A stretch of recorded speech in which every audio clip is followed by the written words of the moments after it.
Tout à l'heure, sur notre antenne, cet après-midi, Bernard-Henri Lévy affirmait qu'il se dégageait de vous, je cite, une haine d'Israël et une haine de ceux dont Israël est le nom, c'est-à-dire en effet les Juifs. Vous avez souhaité réagir sur notre antenne. Que répondez-vous à Bernard-Henri Lévy ? Dans le débat démocratique, il n'y a pas de place pour de tels propos.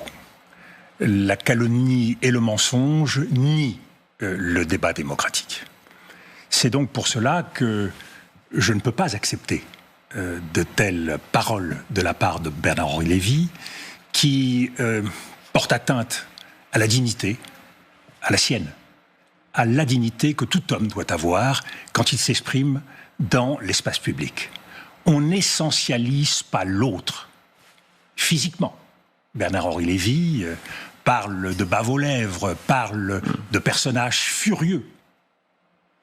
Suivez le guide. On n'essentialise pas la pensée de l'autre en la travestissant, puisque M. Bernard-Henri Lévy veut faire de moi et de quelques autres des figures de l'antisémitisme moderne, parlant de déclarations sur l'euthanasie ou l'État génocidaire. Je sais que votre rédaction a collationné mes déclarations, et le travail était fait dans cette partie même de l'après-midi. Pas un mot, pas une phrase ne relève de ce type d'attaque. Pas une phrase attaquant personnellement qui que ce soit dans le débat politique. Et ça, c'est le deuxième point que je veux souligner. C'est celui de la responsabilité. Monsieur Bernard-Henri Lévy est un philosophe connu. C'est un éditeur. C'est un personnage public. C'est le président du conseil de surveillance d'Arte. Et à ce titre, il doit se tenir. Un homme, disait Albert Camus, cela s'empêche. Et puis il y a une question de courage. Quand Bernard-Henri Lévy jette ainsi l'anathème sur moi ou sur d'autres, il ne le fait pas à partir de mes argumentations. Je débat toujours sur le fond. Je débat à travers des idées. Et c'est bien pour cela qu'on veut me faire taire. C'est parce qu'il n'y a pas de réponse à ces idées. Pas de bonne réponse, vue du point de vue de Bernard-Henri Lévy. Mais alors, Monsieur le Premier ministre... Et je termine là-dessus, on voit bien que le débat n'est pas du tout sur une quelconque question juive ou une question d'Israël. Le débat, c'est quoi ? Quel est ce qui m'oppose avec Bernard-Henri Lévy ? C'est la question de la guerre et de la paix. Et cela fait maintenant 25 ans, plus de 25 ans, que je dénonce des positions qui, épreuve sur la scène internationale après épreuve, Afghanistan, Irak, Libye, Sahel et j'en passe, ont conduit Bernard-Henri Lévy à s'engager au nom de la guerre. Et avec quel résultat ? Et là, je m'adresse à l'intellectuel. Regardez en arrière, monsieur Bernard-Henri Lévy. Il n'y a que du chaos, il n'y a que des morts, il n'y a que du sang. Et là, il vient réclamer sur votre plateau le droit de gagner. Mais de gagner quoi ? De gagner quelle guerre ? Pour faire quoi ? Et c'est là où je dis toujours la même chose. La force, quand on l'utilise, il faut le faire au nom d'une vision politique. Quelle est la vision politique aujourd'hui portée par le gouvernement de Benjamin Netanyahou ? Quel est l'objectif politique ? Est-ce que M. Benjamin Netanyahou accepte la formation et la création d'un État palestinien ?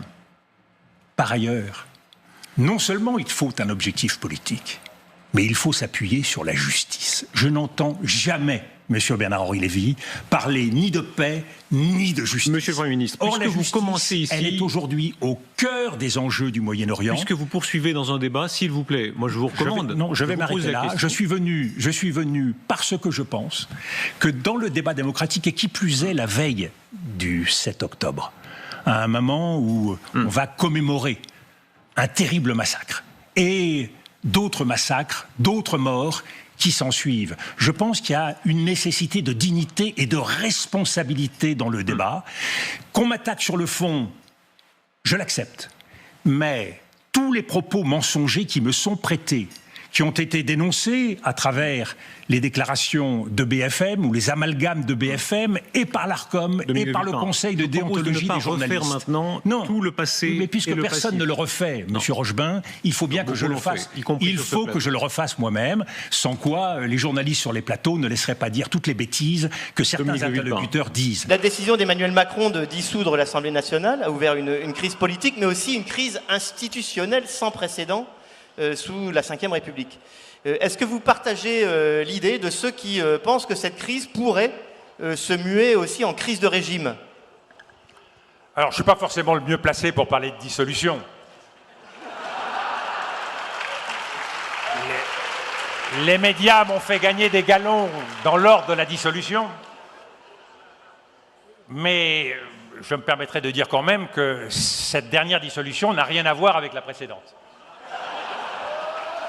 Là, j'avoue que... C'est parce qu'elle s'était mieux finie. Non, là, j'avoue que on a un maître S-dynamite. Donc, les résultats sont à la mesure de l'ambition. Le risque d'une crise de régime, c'est aujourd'hui se couper de l'exigence démocratique. Et c'est pour ça que j'ai dit dès le lendemain du résultat de la dissolution qu'il fallait faire les choses avec méthode et dans l'ordre, en respectant les Français. Il y a une force arrivée en tête, il fallait lui donner sa chance.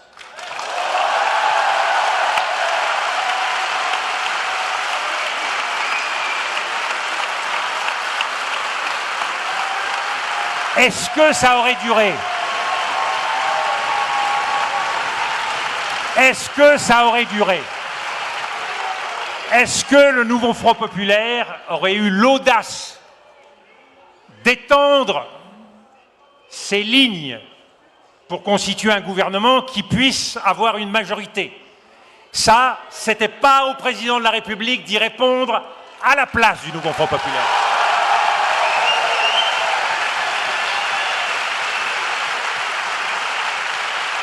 Alors aujourd'hui, on est dans la situation très singulière où c'est le parti arrivé en dernier qui forme le gouvernement. Alors, oui, mais reconnaissez quand même qu'il y a un mérite à ce choix. C'est qu'il donne raison à la parole évangélique. Les premiers seront les derniers et les derniers seront les premiers.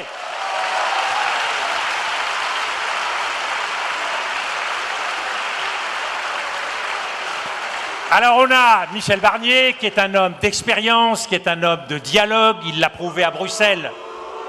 Bruxelles n'est pas le Parlement français. J'espère que Michel Barnier ne le verra pas trop tôt, mais je souhaite bon courage à Michel Barnier. Il n'en reste pas moins que la démocratie, c'est un processus. Et donc nous voyons bien la bataille qui est en train de s'enclencher. Et notamment le Rassemblement national qui est aux aguets et qui dit assez clairement que tout ça ne saurait durer. Mais ce que je veux, c'est qu'on ne désespère pas de la démocratie, parce que nous avons au moins encore deux options possibles. Et c'est là où la politique, tout l'art est d'exécution. La première option, c'est un gouvernement du Front républicain, parce que ne l'oublions pas, c'est le Front républicain qui a gagné lors de ces élections. Et l'expérience, elle mériterait peut-être d'être tentée.